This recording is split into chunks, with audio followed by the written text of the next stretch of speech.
So hello students, welcome back to the channel molecular zone. तो आज हम शुरू करने वाले हैं IUPAC naming of aromatic compounds. अभी तक हम कवर कर चुके हैं आयुपैक नॉमेनक्लेचर के 3 से 4 लेक्चर, जिसमें हमने फर्स्ट लेक्चर में पढ़ा था बेसिक नॉमेनक्लेचर, फिर उसके बाद हमने ब्रांच्ड हाइड्रोकार्बन्स के लिए आयुपैक नेमिंग पढ़ी थी, उसके बाद हमने functional group containing compounds and multiple bonds containing compounds के लिए पढ़ा। उसके बाद जो लास्ट वीडियो हमने पढ़ी है वो हमने पढ़ी है एलिसाइक्लिक कंपाउंड्स की आयुपैक नेमिंग।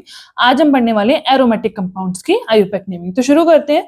सबसे पहले हमें पता होना चाहिए एरोमेटिक कंपाउंड्स के पार्ट्स कितने होते हैं।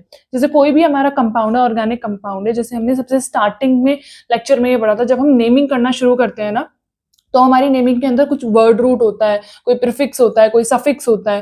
तो हमें ये पता है कि एक हमारे जो ऑर्गेनिक कंपाउंड जो स्ट्रेट चेन वाले थे वो कुछ पार्ट्स में डिवाइडेड है, कि हम एक पेरेंट चेन लेके चलते हैं, उस पेरेंट चेन से बाहर जो भी होंगे सब्स्टिट्यूएंट्स होंगे, या पेरेंट चेन के बाहर कभी कभी फंक्शनल ग्रुप्स भी रहते हैं।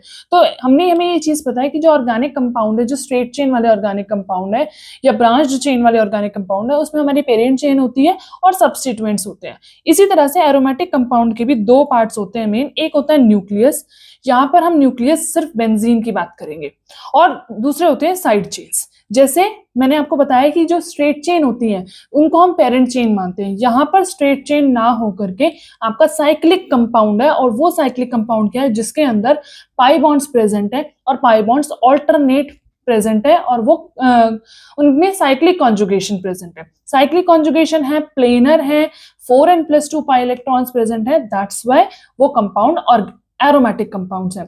आगे की सीरीज में जब हम कंटिन्यू करेंगे तो वहां एरोमेटिसिटी भी पढ़ेंगे। अभी के लिए एरोमेटिक कंपाउंड की इतनी आइडेंटिफिकेशन आपको काफी है। तो एरोमेटिक कंपाउंड के दो मेन पार्ट्स होते हैं। एक होता है न्यूक्लियस, दैट इज बेंजीन। यहाँ पर जो हम न्यूक्लियस की बात करेंगे वो बेंजीन की बात करेंगे। और दूसरा होता है साइड चेन। साइड चेन में अल्काइल ग्रुप्स भी हो सकते हैं, फंक्शनल ग्रुप्स भी हो सकते हैं, हैलोजेंस भी हो सकते हैं, कुछ भी हो सकता है। मींस जो आपका एरोमेटिक कंपाउंड है, उस एरोमेटिक कंपाउंड की जो 6 पोजीशंस हैं, बेंजीन की जो 6 पोजीशंस है, उसमें कोई भी ग्रुप लगा हुआ हो सकता है। They all will be considered as the side chain और सब्स्टिट्यूएंट।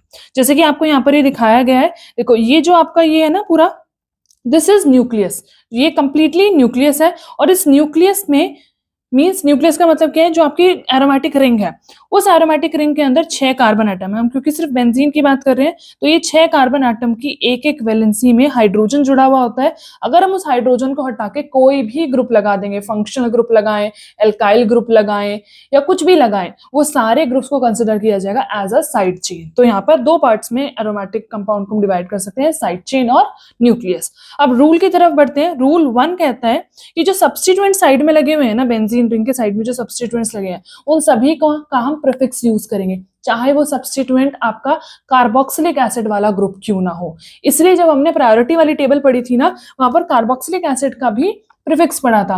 वहां पर आपके माइंड में ये चीज आई होगी कि कार्बोक्सिलिक एसिड तो सबसे ज्यादा प्रायोरिटी वाला ग्रुप है, तो इसका प्रीफिक्स की जरूरत क्या है, क्योंकि हमेशा ये सफिक्स में लगेगा। तो क्यों जरूरत है इसकी, जब ये ग्रुप एरोमेटिक कंपाउंड के साथ जुड़ा हुआ होता है तो उनके केस में ये भी एज अ प्रीफिक्स ही यूज किए जाते हैं। तो जो सब्स्टिट्यूएंट प्रेजेंट है एरोमेटिक कंपाउंड के किसी भी पोजीशन पे, उनको हम प्रीफिक्स देंगे और उसके बाद हम बेंजीन वर्ड लगाएंगे, क्योंकि हमारे जो पेरेंट कार्बन है, पेरेंट चेन है या पेरेंट कंपाउंड है, वो आपका बेंजीन ही हम कंसिडर करके चल रहे हैं। तो जितने भी सब्स्टिट्यूएंट्स होंगे, चाहे वो मिथाइल है, चाहे वो OMe that is methoxy, NH2 amino है, NO2 नाइट्रो है, और कोई हेलोजन है या कोई एल्काइल ग्रुप कुछ भी है, उन सभी के लिए हम प्रीफिक्स यूज करेंगे। तो ये फर्स्ट कंपाउंड जो है, इसमें सब्स्टिट्यूएंट क्या है, CH3। CH3 क्या होता है, मिथाइल। तो मिथाइल और फिर बेंजीन, सिंपल सा नाम है। यहाँ पर प्रीफिक्स क्या है, OMe प्रीफिक्स है। OMe को बोलते हैं मिथॉक्सी, तो मिथॉक्सी बेंजीन। NH2 अमीनो है तो अमीनो बेंजीन। NO2 नाइट्रो तो नाइट्रो बेंजीन। यहाँ पर कोई भी हेलोजन लगा हो, Cl लगा होगा तो क्लोरो बेंजीन, Br लगा होगा तो ब्रोमो बेंजीन, I लगा होगा तो आयोडो बेंजीन। इस तरह से हम कंपाउंड्स की नेमिंग करते हैं। अब नेक्स्ट आता है कि अगर यहाँ पर तो एक सब्स्टिट्यूएंट था तो हमने उसका नाम दे दिया, अगर एक से ज्यादा सब्स्टिट्यूएंट है तो उसके केस में हम क्या करेंगे, तो सेम हम क्या करेंगे, नंबरिंग देंगे, और नंबरिंग के साथ मतलब अलोंग विद द पोजीशन उनके प्रीफिक्स लगाएंगे।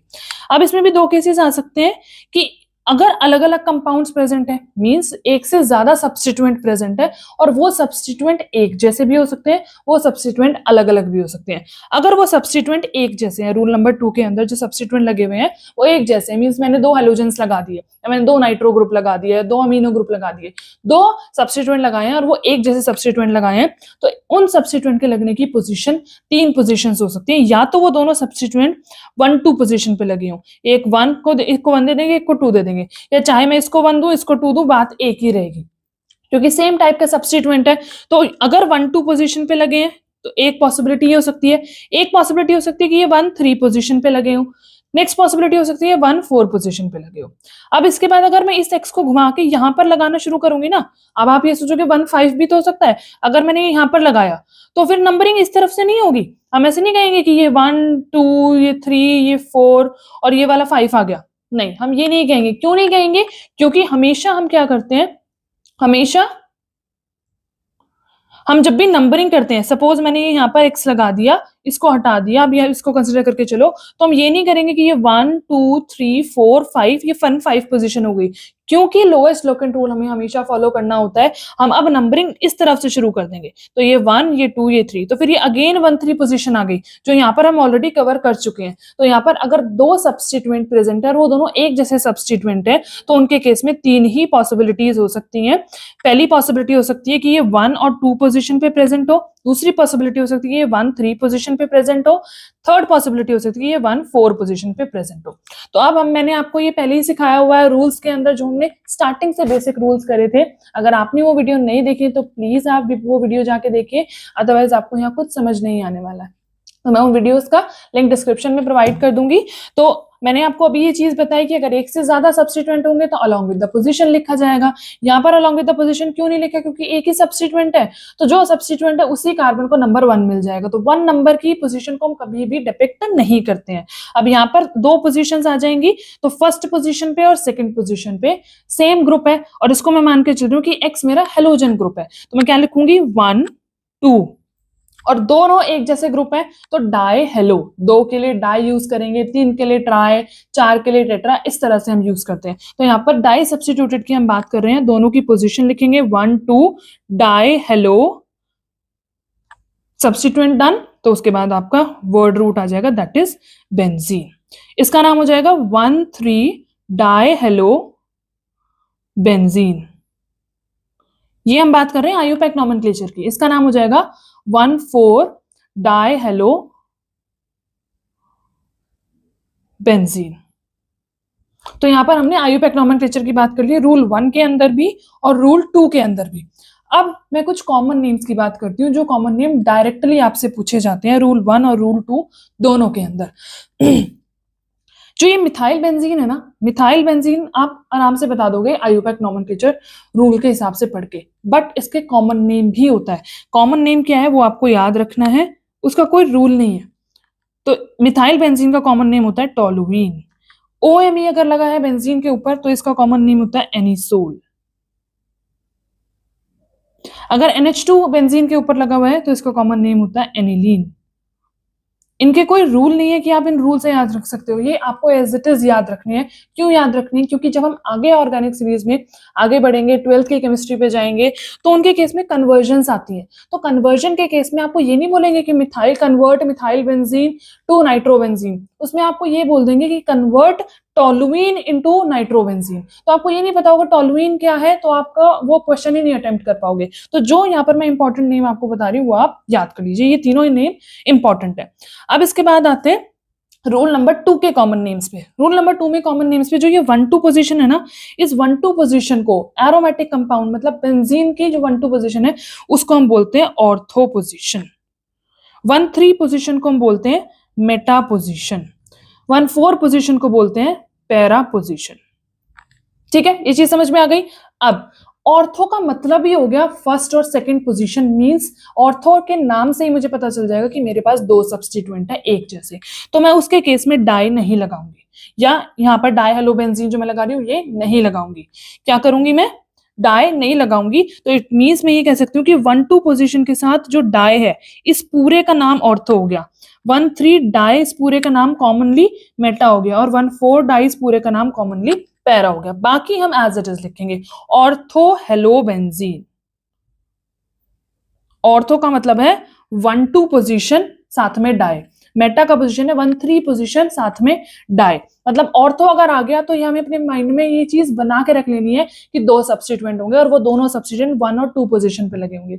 मेटा अगर आ गया तो इट मींस 2 सब्स्टिट्यूएंट्स है, एक जैसे सब्स्टिट्यूएंट है इसलिए तो डाई लगाया है, और वो एक जैसे सब्स्टिट्यूएंट एक 1 पोजीशन पे एक 3 पोजीशन पे है। ये कॉमनली मैं आपको नाम बता रही हूँ जो कॉमन नेम है, और जनरली कॉम्पिटिशन्स में क्वेश्चन को हार्ड बनाने के लिए कॉमन नेम ही पूछे जाते हैं या कॉमन नेम से आपको कन्वर्जन दी जाती है, तो ये आपको याद रखने हैं। तो this is meta halobenzene and this is para halobenzene. बस आपको कुछ नहीं करना, ये ट्रिक याद रखनी है कि 1-2 डाई की जगह ऑर्थो, 1-3 डाई की जगह मेटा, 1-4 डाई की जगह पैरा। चलिए, होप सो आपको अच्छे से समझ आया होगा। चलिए रूल 3 पे चलते हैं। रूल 3 में ये है कि अगर सब्स्टिट्यूएंट्स आपके एक जैसे नहीं हैं तब हम क्या करेंगे। एक जैसे हैं तो हमने डाई लगा दिया, और 3 तरह की पोजीशन हो सकती है तो हमने आयुपैक नॉमेनक्लेचर भी पढ़ लिया, कॉमन नेम भी पढ़ लिया। अब रूल 3 में एक जैसे अगर सब्स्टिट्यूएंट नहीं है, 2 हैं, 3 है या 3 से भी ज्यादा सब्स्टिट्यूएंट अगर हैं तो उनके केस में हम क्या करेंगे, तो इन सब्स्टिट्यूटेड बेंजीन डेरिवेटिव को नाम दिया जाएगा named by identifying substituent positions on the ring by following lowest locant rule. ये चीज आपको याद रखनी है। यहां पर हम नंबरिंग जब करेंगे तो हम इस तरह से नंबरिंग नहीं करेंगे कि जिसकी प्रायोरिटी ज्यादा है उसको नंबर 1 दे दिया, या अल्फाबेटिकली जो पहले आता है उसको नंबर 1 दे दिया। नहीं, यहां पर सिर्फ एक ही रूल फॉलो होगा, that is lowest locant rule. Means हम जब हम नंबरिंग करेंगे ना तो हम ये देखेंगे जितने भी सब्स्टिट्यूएंट्स लगे हुए हैं, 2, 3, 4 जितने भी अलग अलग सब्स्टिट्यूएंट्स है उनको नंबर कम मिलना चाहिए। तो अब मैं सपोज शुरू करती हूँ, मैं कहीं से भी 1 नंबर शुरू कर सकती हूँ क्योंकि सर्कल में है, साइक्लिक कंपाउंड है, तो मैं यहां से भी शुरू कर सकती हूँ, यहां से भी शुरू कर सकती हूँ, यहां से भी शुरू कर सकती हूँ। किसी भी कंपाउंड को मैं किसी भी सब्स्टिट्यूएंट को 1 नंबर दे सकती हूँ, पर मुझे देना किस तरह से है, मुझे इस तरह से देना है कि मेरी लोएस्ट लोकेंट रूल सेटिस्फाई होना चाहिए। तो सपोज मैं यहां से अगर शुरू करूं तो ये 1, 2, 3 सॉरी 1, 2, 3 एंड 4 ये नंबरिंग हो गई। आगे 5, 6 कंटिन्यूशन हो जाएगा। हमें तो सिर्फ सब्स्टिट्यूएंट की नंबरिंग देखनी है, कौन से सब्स्टिट्यूएंट को क्या नंबर मिल रहा है। इस नंबरिंग के अकॉर्डिंग मेरा पहला सब्स्टिट्यूएंट आ रहा है फर्स्ट पोजीशन पे, दूसरा आ रहा है सेकंड पोजीशन पे, तीसरा आ रहा है फोर्थ पोजीशन पे। फिर उसके बाद मैं दूसरी नंबरिंग इस वाले एंड से भी करके देख सकती हूँ। दूसरा पेन ले लेती हूँ। सपोज मैंने इस वाले कार्बन को 1 नंबर दे दिया, इसको 2 नंबर दे दिया, इसको 3 नंबर दे दिया, इसको 4 नंबर दे दिया, तो मेरा फर्स्ट सब्स्टिट्यूएंट आ रहा है फर्स्ट पोजीशन पे, सेकंड पे कोई सब्स्टिट्यूएंट आ ही नहीं रहा, फिर थर्ड पे आ रहा है, फिर आ रहा है फोर्थ पे। तो हमने लोएस्ट लोकेंट रूल के अकॉर्डिंग क्या पढ़ा था कि जो फर्स्ट पॉइंट ऑफ डिफरेंस है लोकेंट का, वो जिसका कम होगा वही माना जाएगा। तो पहला जो पॉइंट है, देखो इस वाले केस में भी 1 है, इस वाले केस में भी 1 है, तो ठीक है जी, दोनों ठीक है। आगे बढ़ेंगे, आगे बढ़ने में जो सेकंड लोकेंट पॉइंट है वो पहली वाली नंबरिंग जो ब्लैक वाली नंबरिंग है उसमें 2 है और ग्रीन वाली नंबरिंग में 3 है, तो 3 ज्यादा हो गया, तो ये वाली नंबरिंग नहीं फॉलो होगी, ये वाली नंबरिंग फॉलो होगी। तो इट मींस जो ग्रीन वाली नंबरिंग है उसको हम फॉलो नहीं करेंगे, ब्लैक वाली को फॉलो करेंगे, तो उसको हटा देते हैं। तो ये चीज आपको समझ आई, रिकॉल हुई। हमने इससे पहले ये चीजें हम पढ़ चुके हैं, लोएस्ट लोकेंट रूल हम बहुत अच्छे से पढ़ चुके हैं, वही रूल हमें आगे फॉलो करने हैं। ऐसा कुछ नहीं है कि एरोमेटिक कंपाउंड्स है तो वो बहुत हार्ड है, सेम ही रूल फॉलो होते हैं। एक बार आप रूल अच्छे से पढ़ लोगे आयुपैक नॉमेनक्लेचर के, वही रूल आगे चलते जाएंगे, बस बेस कंपाउंड चेंज हो जाता है और कोई प्रॉब्लम नहीं है। तो हमने नंबरिंग कर ली। अब नंबरिंग करके नाम आप अल्फाबेटिकल ऑर्डर के अंदर ही लिखोगे। नंबरिंग हमने लोएस्ट लोकेंट रूल से कर ली। अब नाम देखेंगे, फर्स्ट पोजीशन पे क्लोरो है, सेकंड पोजीशन पे नाइट्रो है और इधर भी नाइट्रो है, तो सी और एन, क्लोरो का सी, नाइट्रो का एन, इन दोनों में से कौन पहले आता है, सी पहले आता है, तो सी को पहले लिखेंगे। तो सी क्या है, फर्स्ट पोजीशन पे है, तो 1 क्लोरो। अब 2 और 4 पोजीशन पे 2 एक जैसे ग्रुप है, तो इनके लिए हम क्या करेंगे, डाई लगा देंगे, तो लिखेंगे हम 2,4 डाइनाइट्रो। सब्स्टिट्यूएंट्स खत्म। और फिर उसके बाद मैं अपना पेरेंट कंपाउंड लिखूंगी, दैट इज बेंजीन, न्यूक्लियस मेरा है बेंजीन। Easy, simple. चलिए इसी तरह से नेक्स्ट वाले एग्जांपल को करिए, वीडियो को पॉज कीजिए और खुद से करके देखिए। चलिए हम करते हैं। तो सेम हमें लोएस्ट लोकेंट रूल को फॉलो करना है। लोएस्ट लोकेंट रूल फॉलो करेंगे तो मैं नंबरिंग करना शुरू करूंगी। ब्लैक पेन से यहाँ नंबरिंग करती हूँ। मैं इसको 1 दे सकती हूँ, इसको 2, फिर इसको 3, इसको 4। तो लोकेंट कौन कौन सी पोजीशन पे आए, 1 पे आया, 3 पे आया, 4 पे आया। अब दूसरी तरफ से नंबरिंग करनी शुरू करूंगी। इस पे 1, इस पे 2, इस पे 3, इस पे 4। तो यहाँ पर क्या है, लोकेंट 1 आया, 2 आया, 4 आया। अब यहाँ देखो ब्लैक वाले में पहला लोकेंट तो दोनों में 1 है, दूसरा लोकेंट इसमें 3 है, इसमें 2 है, तो ये कम है, तो ये वाली नंबरिंग पॉसिबल, ये वाली नंबरिंग करेक्ट होगी, ये वाली नंबरिंग गलत होगी। तो ग्रीन वाली नंबरिंग हमारी ठीक है, ब्लैक वाली नंबरिंग गलत है, तो हम इसको रब कर देते हैं।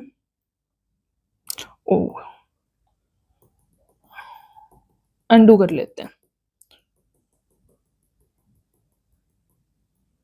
चलिए, तो यहां से मैंने नंबरिंग जो करी थी, ये वाली नंबरिंग मेरी ठीक थी, 1 2 3 4। तो इस नंबरिंग के अकॉर्डिंग अब मैं नेम लिखूंगी तो अल्फाबेटिकल ऑर्डर, नेम जब लिखा जाएगा तो अल्फाबेटिकल ऑर्डर हमेशा फॉलो होगा। फर्स्ट पोजीशन पे ये मिथाइल है, सेकंड पोजीशन पे क्लोरो है, फोर्थ पोजीशन पे नाइट्रो है। तो अब आप देखिए कि कौन सा पहले आता है, क्लोरो का सी पहले आता है, फिर एम पहले आता है कि एन पहले आता है, एम। तो पहले क्लोरीन का नाम लिखेंगे, फिर मिथाइल का नाम लिखेंगे, फिर नाइट्रो का नाम लिखेंगे और फिर अपना बेंजीन लिखेंगे। तो 2 पोजीशन पे क्लोरो, तो 2 क्लोरो, देन 1 पोजीशन पे मिथाइल, 1 मिथाइल, फोर्थ पोजीशन पे nitro, 4 nitro, and then word root that is nucleus benzene. Easy, simple. चलिए नेक्स्ट रूल पे चलते हैं। इन सम केसेस, कई बार क्या होता है कि बेंजीन, जो अभी तक हमने क्या पढ़ा कि हमें जितने भी सब्स्टिट्यूएंट्स लगे हुए हैं उन सबका प्रीफिक्स हम यूज करेंगे और जो न्यूक्लियस है उसका नाम एंड में हम लिख देंगे दैट इज बेंजीन। कई मतलब कि इसका मतलब क्या है कि हम बेंजीन को बेस कंपाउंड लेके चल रहे हैं या पेरेंट कंपाउंड लेके चल रहे हैं। कई बार क्या होता है बेस कंपाउंड हम बेंजीन ना लेकर के ऐसा कंपाउंड ले लेते हैं जो बेंजीन का ही डेरिवेटिव होता है। कैसे, देखिए रूल में देखते हैं। In some cases common name of benzene derivative is taken as the base compound. Means जो कॉमन नेम मैंने आपको यहाँ पर सिखाया है ना, अब ये कॉमन नेम आगे यूज होंगे। जो कॉमन नेम जैसे टोलुइन हो गया, एनिसोल हो गया, एनिलीन हो गया, ये कॉमन नेम बेस कंपाउंड की तरह यूज कर लिए जाते हैं। जैसे कि आप इस कंपाउंड में देख रहे हो, अगर इस कंपाउंड में मैं ये कंपाउंड देखूं, इसके अंदर मैं सिर्फ ये देखूं कि इसको मैं बेस कंपाउंड ले लेती हूं, तो मेरे सब्स्टिट्यूएंट कितने हो गए, एक क्लोरीन हो गया सब्स्टिट्यूएंट, एक मिथाइल हो गया। जब मैं बेस कंपाउंड सिर्फ बेंजीन को लेके चल रही थी तो मेरे पास 1 2 3 सब्स्टिट्यूएंट प्रेजेंट थे, तो तीनों का मैं प्रीफिक्स लेती थी। अब अगर बेस कंपाउंड में बेंजीन ना लेके ये कॉमन कंपाउंड ले लेती हूँ, और क्योंकि इसका कॉमन नेम मेरे पास है, क्या बोलते हैं हम इसको, एनिसोल, अभी मैंने आपको बताया, तो मैं क्या करूंगी, एंड में बेंजीन ना लिख के एनिसोल लिख दूंगी। तो रूल तो मेरा वही रहेगा। अब इसको अगर मैंने कंपाउंड के अंदर कंटेन कर लिया, पेरेंट के अंदर कंटेन कर लिया, तो अब ये एज अ सब्स्टिट्यूएंट, ये वाला जो OMe है ये एज अ सब्स्टिट्यूएंट नहीं प्रीफिक्स में यूज होगा, सिर्फ ये प्रीफिक्स में यूज होगा, ये प्रीफिक्स में यूज होगा। तो हम क्या करेंगे, अगर हम इसको कंसिडर करते हैं बेस कंपाउंड के अंदर, तो हम उस कार्बन एटम को, जिस कार्बन एटम पे ये ग्रुप लगा हुआ है, जिसको हमने बेस कंपाउंड में कंसिडर करा है, उसको 1 नंबर देंगे हमेशा। अब यहाँ लोएस्ट लोकेंट रूल का कोई मतलब नहीं है। इसके बाद आप देख सकते हो कि आप क्लॉकवाइज घुमा के नंबरिंग लो या एंटी क्लॉकवाइज घुमा के नंबरिंग लो, जिस तरफ सब्स्टिट्यूएंट को कम नंबर मिल रहा है उस तरफ आप घुमा लो। मतलब कि मैं इसको 1 के बाद 2 इधर भी लिख सकती हूँ और इधर भी लिख सकती हूँ, पर मैं इधर लिखूंगी क्योंकि मेरे पास 2 नंबर पे कोई सब्स्टिट्यूएंट आ रहा है। मैं इधर क्यों लिखूंगी, अगर मैं इधर 2 लिख दूंगी तो 3 4th पोजीशन पे कोई सब्स्टिट्यूएंट आएगा, फिर 6th पोजीशन पे आएगा, तो ये तो बहुत बड़े नंबर हो गए। तो हमेशा माइंड में ये चीज रखनी है कि सब्स्टिट्यूएंट को जितना पॉसिबल हो सकता है उतना कम नंबर देना है। और हमेशा अगर मैं बेस कंपाउंड के अंदर बेंजीन की जगह कोई बेंजीन डेरिवेटिव ले रही हूँ, तो उस कार्बन एटम को नंबर 1 देना है जिसपे वो डेरिवेटिव लगा हुआ है, जिसपे वो ग्रुप लगा हुआ है। तो इसको मैंने 1 नंबर दे दिया, इसको 2, इसको 3, इसको 4। अब मैं ये मान के चलूंगी कि मेरा ये वाला जो कंपाउंड है ना, ये कंपाउंड मेरा पेरेंट कंपाउंड है या बेस कंपाउंड है। तो सिर्फ अब एक तो ये सब्स्टिट्यूएंट है जो 2nd पोजीशन पे है और 4th पोजीशन वाला सब्स्टिट्यूएंट है, और OMe सब्स्टिट्यूएंट नहीं है। तो सब्स्टिट्यूएंट का प्रीफिक्स लगाएंगे। 2 पोजीशन पे क्लोरो का C, 4th पोजीशन पे मिथाइल का M। कौन पहले आता है, C पहले आता है, तो नाम लिखेंगे तो 2 क्लोरो, 4 मिथाइल। अब वर्ड रूट जो मैं लिखूंगी, जो बेस कंपाउंड का नाम लिखूंगी, that is not benzene, that is this compound. तो इस कंपाउंड का कॉमन नेम क्या है, एनिसोल, जो हम पहले पढ़ चुके हैं, तो नाम आएगा एनिसोल। तो इस तरह से भी नेमिंग होती है। ये हमने क्यों पढ़ा है, ये हमने इसलिए पढ़ा है जिससे कि कई बार क्या होता है कि हमें वर्ड में नाम दे दिया जाता है और नाम से कंपाउंड पूछा जाता है, तो उस नाम के अंदर अगर आपको एनिसोल दे दिया और आपको पता ही नहीं है एनिसोल क्या है, तो आप कैसे बनाओगे। तो इसलिए आपको ये नहीं सोचना कि ये फालतू कंपाउंड है, हमें कॉमन नेम नहीं याद करने हैं। जितनी चीजें मैंने आपको इस PDF के अंदर बता दी वो सारी याद करनी है, कोई भी चीज फालतू की नहीं है। जो फालतू की चीज है, जो नहीं पूछी जाती, वो मैंने यहाँ पर कंटेंट के अंदर डाली ही नहीं है। तो आपको ये चीज बिल्कुल नहीं सोचनी, जितना बढ़ा दिया ये सारी चीजें लिए इंपॉर्टेंट है। अब नेक्स्ट कंपाउंड पे आ जाते हैं। नेक्स्ट कंपाउंड में मैं क्या करूंगी, मेरे पास कॉमन नेम किसका है, या तो कॉमन नेम मेरे पास देखो इस वाले कंपाउंड का है, अगर मैं इसको बेस कंपाउंड लेके चलती हूँ तो मेरे पास इसका कॉमन नेम है दैट इज टोलुइन, और अगर मैं इसको भी ले सकती हूँ क्योंकि मेरे पास इसका भी कॉमन नेम है दैट इज एनिलीन, तो मैं किसको कॉमन नेम लूंगी, तो इसके लिए भी मुझे क्या चीज करनी है, मैं दोनों का बेस कंपाउंड कंसिडर करके उसके बाद नंबरिंग करके देखूंगी। अगर मैंने ये कंसिडर किया तो देखो 1 नंबर मैं इसी कार्बन को दूंगी जिस कार्बन पे वो हमारा ऐसा ग्रुप लगा हुआ है जिसको बेस कंपाउंड के अंदर लिया गया, तो ये 1 हो जाएगा, ये 2 होगा, ये 3 होगा, ये 4 होगा। तो यहाँ पर लोकेंट कौन कौन सी पोजीशन पे आ रहे हैं, 2 पोजीशन पे और 4 पोजीशन पे। अब मैं क्या करती हूँ, अब मैं इसको बेस कंपाउंड लेके देख लेती हूँ। इसको अगर मैंने बेस कंपाउंड लिया तो फिर अब देखो या तो मैं इधर इस वाले कंपाउंड जो ये वाला कार्बन है इसको तो 1 नंबर देना पड़ेगा, अब या तो मैं इधर से घुमाऊं, क्लॉकवाइज घुमाऊं या एंटी क्लॉकवाइज घुमाऊं। अगर मैं इधर घुमाऊंगी तो इसको 2 नंबर मिलेगा, इसको 3 मिलेगा, इसको 4 मिलेगा, फिर इसको 5 मिलेगा। तो लोकेंट्स कौन कौन से आए, 2 पोजीशन और 5 पोजीशन। तो भाई ब्लैक वाले में पहला लोकेंट 2 है, ग्रीन में भी 2 है तो ठीक है। सेकंड लोकेंट जो है ब्लैक में 4 है और इसमें 5 है, तो नीचे वाली नंबरिंग गलत हो जाएगी। जो ग्रीन वाली नंबरिंग है मींस अगर हम बेस कंपाउंड टोलुइन लेके चलेंगे तो हमारा गलत हो जाएगा क्योंकि लोएस्ट लोकेंट रूल इसमें फॉलो नहीं हो रहा है। तो हम ब्लैक वाली नंबरिंग को ही लेके चलेंगे, ब्लैक वाला बेस कंपाउंड रखेंगे दैट इज एनिलीन। तो इसको बेस कंपाउंड रखा, ऐसे नंबरिंग करी। सेकंड पोजीशन पर मिथाइल है, फोर्थ पोजीशन पर इथाइल है। कौन पहले आता है अल्फाबेटिकली, इथाइल की मिथाइल, इथाइल आता है, तो हम 4 पोजीशन के इथाइल का नाम पहले लिखेंगे, 4 ethyl, 2 methyl, then base compound का नाम that is aniline, not benzene, aniline. I hope आपको ये रूल अच्छे से समझ आ गया होगा। रूल 5 की तरफ चलते हैं। अभी तक हमने वो सारे कंपाउंड्स पढ़े हैं जहां पर बेंजीन या बेंजीन का कोई डेरिवेटिव हमने बेस कंपाउंड माना या पेरेंट कंपाउंड माना। अब कई केसेस ऐसे होते हैं जहां पर जो आपका बेंजीन है, बेंजीन रिंग को भी एज अ सब्स्टिट्यूएंट कंसिडर किया जाता है। कब कंसिडर किया जाता है, जब हमारे पास बेंजीन रिंग अटैच हो एक एल्केन से, एक एल्केन जो सैचुरेटेड हाइड्रोकार्बन है उस चेन से अटैच है और उस एल्केन चेन के अंदर कोई फंक्शनल ग्रुप प्रेजेंट है, तो फंक्शनल ग्रुप की प्रायोरिटी ज्यादा होगी, तो हम उस वाले जो उस कंपाउंड का नाम है फंक्शनल ग्रुप के साथ लिखेंगे। फंक्शनल ग्रुप को कभी भी हम साइड सब्स्टिट्यूएंट नहीं रखेंगे अगर वो एल्केन चेन के अंदर है, तो उस एल्केन चेन को फिर हम क्या करेंगे, पेरेंट चेन मानेंगे जिसके अंदर फंक्शनल ग्रुप प्रेजेंट है, और फिर उसके बाद जो बेंजीन रिंग है उसको कंसिडर किया जाएगा as a substituent instead of parent. Parent ना कंसिडर करके सब्स्टिट्यूएंट कंसिडर किया जाएगा। तो जब भी सिर्फ benzene ring as a substituent use होगी तो उसके लिए प्रीफिक्स लगेगा। तो क्या प्रीफिक्स लगेंगे, वही इस रूल के अंदर है। तो अगर ये इस तरह से बेंजीन रिंग खाली अटैच्ड है तो उसके लिए लगेगा फिनाइल प्रीफिक्स। अगर CH2 के साथ बेंजीन रिंग अटैच्ड है तो लगेगा बेंजाइल। अगर CH ऐसे 2 बॉन्ड खाली है, 2 बॉन्ड कुछ कोई और ग्रुप लगा हुआ है तो अटैच है तो उस ग्रुप के लिए लगेगा बेंजल। और इस तरह से तीनों ही बॉन्ड में हाइड्रोजन नहीं है, कोई और ग्रुप लगा हुआ है तो उस ग्रुप के लिए लगेगा बेंजो ग्रुप। तो ये सारे वो ग्रुप्स हैं जब बेंजीन रिंग या बेंजीन का derivative as a substituent treat किया जाए तो हम उनके प्रीफिक्स लगाते हैं। तो ये प्रीफिक्स हम उसमें यूज कर सकते हैं जिनको हम एराइल ग्रुप्स कहते हैं। जब हम एल्काइल ग्रुप्स पढ़ते थे तो उसमें कार्बन के स्ट्रेट चेन थे। अब अगर कार्बन साइक्लिक फॉर्म में अरेंज्ड है और वो साइक्लिक फॉर्म एरोमेटिक है और उसको एज अ सब्स्टिट्यूएंट ट्रीट किया जा रहा है तो उन ग्रुप्स को कहा जाता है एराइल ग्रुप। तो यहाँ पर कुछ प्रैक्टिस क्वेश्चंस हैं आपके लिए, जो अभी मैंने आपको रूल्स कराए हैं उसी से रिलेटेड ये प्रैक्टिस क्वेश्चंस हैं। एक बार आप वीडियो पॉज करके इनको ट्राई करने की कोशिश कर सकते हैं क्योंकि ये क्वेश्चंस मैं इसी वीडियो में कराने वाली हूँ।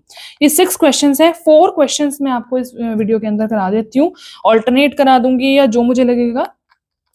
आप तब तक इस वीडियो को पॉज कीजिए और क्वेश्चंस को करने की कोशिश कीजिए। चलिए तो शुरू करते हैं। हमने रूल पढ़ा कि सबसे पहले हमें क्या चीज करनी है, हमें सबसे पहले ये चीज पहचाननी है कि हमारा जो बेंजीन है वो क्या है, वो बेस कंपाउंड की तरह एक्ट करेगा या फिर वो सब्स्टिट्यूएंट की तरह एक्ट करेगा। तो हमने क्या पढ़ा कि तब वो सब्स्टिट्यूएंट की तरह एक्ट करेगा अगर वो एल्केन चेन से जुड़ा है और एल्केन चेन के अंदर फंक्शनल ग्रुप प्रेजेंट है। तो यहाँ जी फंक्शनल ग्रुप प्रेजेंट है तो इसको हम क्या कंसिडर करेंगे, पेरेंट चेन, और इसको कंसिडर करेंगे एज अ सब्स्टिट्यूएंट। तो इसका नाम क्या होगा, इसका नाम हो जाएगा, पहले मैं पेरेंट चेन जो लॉन्गेस्ट पेरेंट चेन है उसको कंसिडर करके नंबरिंग दूंगी। तो मेरी ये वाली चेन जो है लॉन्गेस्ट चेन हो जाएगी। तो 1 carbon, 2 carbon, 3 carbon, 4 carbon, 5 carbon. तो नंबरिंग मैं करूंगी तो उस वाले कार्बन को नंबर 1 दूंगी। सबसे यहाँ नंबरिंग जब भी होगी तो लोएस्ट लोकेंट रूल के अकॉर्डिंग होगी। तो 1 नंबर, 2 नंबर, 3, 4, 5, फर्स्ट पोजीशन पे फिनाइल ग्रुप है, सेकंड पोजीशन पे दो ब्रोमो ग्रुप्स हैं। तो ब्रोमो का बी पहले आता है, फिनाइल का पी बाद में आता है। तो नाम लिखेंगे हम इसका 2 पोजीशन पे, दोनों ही 2 पे है, तो 2 डाई ब्रोमो 1 फिनाइल, और जो चेन है वो स्ट्रेट चेन है, सारे सिंगल बॉन्ड है, 5 कार्बन की चेन है, तो 5 कार्बन के लिए आएगा पेंट, और सिंगल बॉन्ड है तो आएगा एन। क्लियर? चलिए नेक्स्ट पे चलते हैं। नेक्स्ट क्वेश्चन है, अब यहाँ पर देखो जो ये बेंजीन रिंग है, ये बेंजीन रिंग फिर एक कार्बन चेन से कनेक्टेड है और उस कार्बन चेन के अंदर फंक्शनल ग्रुप प्रेजेंट है। तो अब इसको क्या कंसिडर किया जाएगा? सब्स्टिट्यूएंट, और ये चेन को कंसिडर किया जाएगा पेरेंट चेन। तो इसका नाम क्या हो जाएगा? अब मैं जब नंबरिंग करूंगी तो मैं सब्स्टिट्यूएंट को नंबरिंग पहले नहीं दूंगी, क्योंकि नंबरिंग करने में लोएस्ट लोकेंट रूल फॉलो करते हैं, और अगर फंक्शनल ग्रुप आ जाए तो फंक्शनल ग्रुप वाले कार्बन को प्रायोरिटी ज्यादा दी जाती है। प्लस में हमने एक और रूल पढ़ा था लास्ट टू लास्ट वीडियो के अंदर, जब हमने फंक्शनल ग्रुप कंटेनिंग कंपाउंड की आईयूपैक नेमिंग की थी, कि जब भी टर्मिनल फंक्शनल ग्रुप आ जाए, terminal functional group like carboxylic acid and aldehydes, cyanides, ये ग्रुप्स अगर अमाइड्स ये आ जाते हैं, तो उन्हीं कार्बन को हमेशा नंबर 1 देना है, चाहे कितने भी सब्स्टिट्यूएंट और चेन के अंदर लगे हुए हो। तो मैं चेन को सिलेक्ट करूंगी, उसके बाद इस कार्बन को ही नंबर 1 दूंगी, इसको 2, इसको 3। अब जो भी सब्स्टिट्यूएंट है उनको नंबरिंग देके उनकी पोजीशन के साथ उनका नाम लिखेंगे प्रीफिक्स के साथ। तो थर्ड पोजीशन पे ये प्रीफिक्स लगेगा फिनाइल ग्रुप, 3 फिनाइल। चेन के अंदर 3 कार्बन आटम, तो प्रोप, सिंगल बॉन्ड से तो प्रोपेन, साथ में सफिक्स लगेगा क्योंकि फंक्शनल ग्रुप है। कौन सी पोजीशन पे? 1 पोजीशन, तो प्रोपेन 1 अल, सफिक्स लगता है एल्डिहाइड के लिए एल। 1 नहीं भी लगाओगे तो भी चलेगा, क्योंकि हमेशा हमें पता है कि जो टर्मिनल ग्रुप्स होते हैं, फंक्शनल ग्रुप्स होते हैं, उनको हमेशा हम नंबर 1 ही देते हैं। लगा दोगे तो आपकी आदत बनी रहेगी। अब उसके बाद आ जाते हैं, फिर से देखो जो साइड चेन है उसके अंदर फंक्शनल ग्रुप प्रेजेंट है, दैट इज कीटोन, तो मैं इसको ही कंसिडर करूंगी as a parent chain. Numbering करूंगी। अब देखो इस तरफ तो कहीं पर भी कोई सब्स्टिट्यूएंट नहीं है कि हम प्रायोरिटी ऑर्डर देखें कि हम किस तरफ से नंबरिंग करें, तो हम इसी कार्बन को नंबर 1 दे देंगे। इस पे फंक्शनल ग्रुप भी है और इस पे आपका सब्स्टिट्यूएंट भी है, तो 1 2 3। तो सबसे पहले हम क्या करते हैं? प्रीफिक्स लगाते हैं सब्स्टिट्यूएंट की नेमिंग करने के लिए। फर्स्ट पोजीशन पे फिनाइल है तो 1 फिनाइल, फिर वर्ड रूट 3 कार्बन की तो प्रोप। कौन सी पोजीशन पे आपका ग्रुप है? तो 1 पोजीशन पे, तो propan 1 one, 1 phenyl propane 1 one. यहां पे पोजीशन आपको लिखनी है, क्योंकि कीटोन ग्रुप ऐसा ग्रुप नहीं है जो टर्मिनल में प्रेजेंट हो, ये मोस्टली बीच में प्रेजेंट होता है, किसी भी चेन के बीच में प्रेजेंट होता है, तो यहाँ पोजीशन लिखनी जरूरी है। नेक्स्ट आगे चलते हैं। अब यहाँ पर आप देखिए कि जो ये चेन है, इस चेन के अंदर फंक्शनल ग्रुप तो नहीं है, बट इस चेन के अंदर क्या है? Double bond, triple bond present है, मल्टीपल बॉन्ड प्रेजेंट है। तो इसके केस में भी मैं इसको ही मान के चलूंगी कि मेरी पेरेंट चेन ये होगी और ये आपका फिनाइल ग्रुप प्रेजेंट होगा, मतलब कि सब्स्टिट्यूएंट की तरह ट्रीट किया जाएगा। तो नंबरिंग मैं दोनों तरफ से कर सकती हूँ, 1 2 3 4, इधर से भी कर सकती हूँ 1 2 3 4। बट दोनों तरफ से नंबरिंग में मेरे को फायदा किस नंबरिंग में है? जो नीचे वाली नंबरिंग है उसमें, क्योंकि अगर मैं इधर से नंबरिंग करूं, क्योंकि जब भी हम नंबरिंग करते हैं तो हम जब मल्टीपल बॉन्ड्स और सब्स्टिट्यूएंट आ जाए तो मल्टीपल बॉन्ड को ज्यादा प्रायोरिटी देते हैं कि उसको लोएस्ट नंबर मिलना चाहिए। पर अगर मैं इधर से नंबरिंग करूं तब भी इस मल्टीपल बॉन्ड वाले कार्बन को 2 नंबर मिल रहा है, और इधर से नंबरिंग करूंगी तब भी इस वाले कार्बन को 2 मिल रहा है। पर इधर से नंबरिंग करने में, मतलब लेफ्ट हैंड से नंबरिंग करने में, जो मेरा सब्स्टिट्यूएंट है उसको भी साथ में 1 नंबर मिल जा रहा है। पर अगर मैं राइट हैंड से नंबरिंग करती हूँ तो उसको सब्स्टिट्यूएंट को नंबर मिल रहा है 4 नंबर। तो ऊपर वाली नंबरिंग को मैं कंसिडर नहीं करूंगी, नीचे वाली को कंसिडर करके इसका नाम लिखूंगी। तो ये चेन है, चेन के बाहर जो भी ग्रुप्स है पहले उनका नाम as a substituent. First position पे फिनाइल, तो इसका नाम हो जाएगा 1 फिनाइल। देन वर्ड रूट आएगी 4 कार्बन के लिए ब्यूट, इसके अंदर डबल बॉन्ड है, कौन सी? ट्रिपल बॉन्ड है, कौन सी पोजीशन पे? 2 पोजीशन पे, तो ब्यूट 2 आइन। क्लियर? चलिए नेक्स्ट 2 नेम्स हैं, मैंने 4 की जगह आगे भी मैं दोनों ही करा देती हूँ। आपको अपनी ऑनेस्टी के साथ, जब मैं आपसे ये बोलती हूँ कि आप ये वीडियो को पॉज करके आप अपने आप करके देखिए, तो आप करके देखेंगे तो ये आपकी ऑनेस्टी है, आपको अच्छे से समझ आएगा। अदरवाइज एक टीचर का काम है कि वो तो सारी चीज कराएगी, कि आपको सॉल्यूशन देगी, बट आपको सीखना है तो आप तब तक नहीं सीख पाओगे जब तक आप खुद से प्रैक्टिस नहीं करोगे।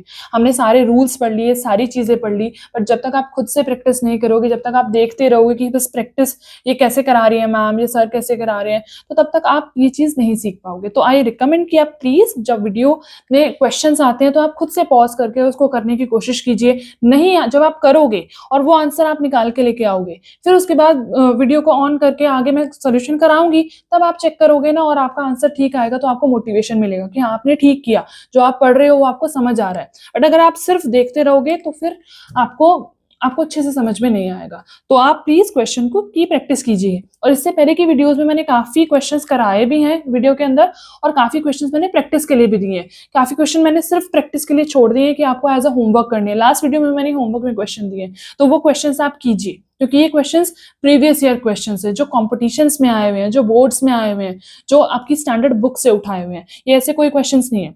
चलिए, तो लास्ट 2 क्वेश्चन और कर लेते हैं। अब यहाँ पर देखो, जो चेन है, इस चेन में फिर से 2 फंक्शनल ग्रुप है, तो मैं इसी को मानूंगी कि ये पेरेंट चेन है। और नंबरिंग करूंगी तो अब नंबरिंग में कहां से करूंगी, इधर से, क्योंकि यहाँ पर टर्मिनल फंक्शनल ग्रुप आ गया, तो उसको हमेशा नंबर 1 देना है। तो 1 2 3 4। बेशक अब इसके केस में लोएस्ट लोकेंट रूल वॉयलेट हो, सम रूल वॉयलेट हो, कुछ भी हो। तो अब इसके नंबरिंग करने के लिए 4th पोजीशन पे देखो फिनाइल है, 3rd पोजीशन पे हाइड्रोक्सी है। तो H पहले आता है, P बाद में आता है। तो नेमिंग हम करेंगे 3rd पोजीशन पे hydroxy, 3 hydroxy, 4 phenyl. Word root है 4 कार्बन एटम की, ब्यूट सिंगल बॉन्ड है तो ब्यूटेन। सफिक्स लगेगा क्योंकि साथ में फंक्शनल ग्रुप है, फर्स्ट पोजीशन पे है तो 1AL। नहीं भी लगाओगे तो चलेगा, बट सही है कि अगर आप प्रैक्टिस में रखोगे तो आपको पोजीशन लगानी याद रहेगी। अगेन यहाँ पर हम ये वाली चेन कंसिडर करेंगे। Terminal group function group present है, इस कार्बन को 1, इसको 2, इसको 3। 3rd पोजीशन पे आपका सब्स्टिट्यूएंट है, तो 3 फिनाइल। देन आपको जो मल्टीपल बॉन्ड है उसको नाम देंगे, वर्ड रूट कितने कार्बन की है, 3 की। तो प्रॉप कौन सी पोजीशन पे डबल बॉन्ड है, 2, प्रॉप 2 इन 1 ओइक एसिड। ये इस कंपाउंड का नाम हो गया। So this is all about today's video. Thanks for watching. Do like, share and subscribe my channel and press the bell icon for more updates.